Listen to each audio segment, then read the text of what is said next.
Hey guys, Addict Cyclist here. Just wanted to give my initial thoughts here on the Garmin Varia. So I'm late to the game with a radar here. I always thought like, hey, listen, there's a car behind you. It's coming whether you like it or not. You're not just gonna go ride off into the gutter, right, or onto the grass every time a car's coming. So really, what's the benefit of having just the radar to notify you of cars coming? 9 out of 10 times you can hear the cars coming, but I did get it to basically be able to swap between my bikes easier. I got two 3D printed holders coming for the Cervelo S5, and I have my Factor Ostro here.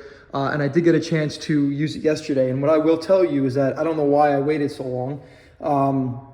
I found myself getting to know it a little bit, and as the radar clicks on, it tells you basically how many cars, basically using dots to notify you of the row of cars coming. But what I found is that there's a section by me on Long Beach Island where there's a lot of sewers on the southbound side. So I found myself that when I was being notified of a car coming, that I would deliberately go inside of the sewer versus the outside towards the lane line.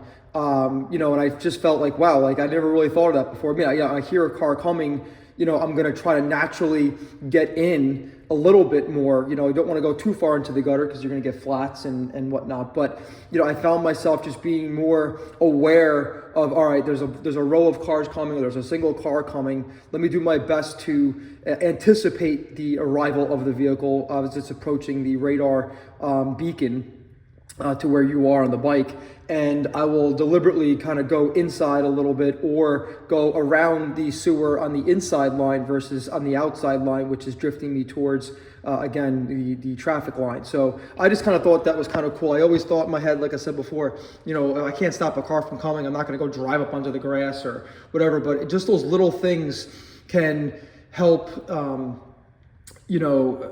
guess just avoid any potential issues. It's gonna mitigate additional risk, right, if you're more aware. So yeah, late to the game. I'm sure 90% of you that are watching this have used this or have one of these. So yeah, I definitely highly recommend it. And again, it comes with a couple mounts, so you can mount it to your Aero C post here, like I have on my Cervelo. The Factor, I was using this one here, which is a nice D shape. So I do have some 3D printed holders coming for both of those from Neat Components, so I will review those once they come. But yeah, highly recommend this. I chose to not get the one with the actual camera, although I feel that that's probably the better option. But the holder was a little bulkier. They didn't make a 3D printed model yet through Neat Components to have the one with the rear view camera that does a recording that basically every time that a vehicle is within range detected on the radar, it starts recording from that moment on. But I also was told by some friends that have the one that has the built-in camera that the battery life is very poor comparing it to just the radar with a light. They do make one version down from this, which is just the radar. But I said, if I'm going to put a light or if I'm going to put something on my C post, it might as well obviously have a light on it. So yeah, just my 2 cents here. So like I said, probably 95% of you already have this, but yeah, new here, and I wish I would have gotten one of these sooner. Now I can swap back and forth between the bikes now with my 3D printed holders coming. So yeah, pretty cool stuff. I'm not going to go into detail. You can watch some videos on DC Rainmaker and a few others that have made some videos on this. But yeah, just kind of my 2 cents here. So awesome. Thank you guys.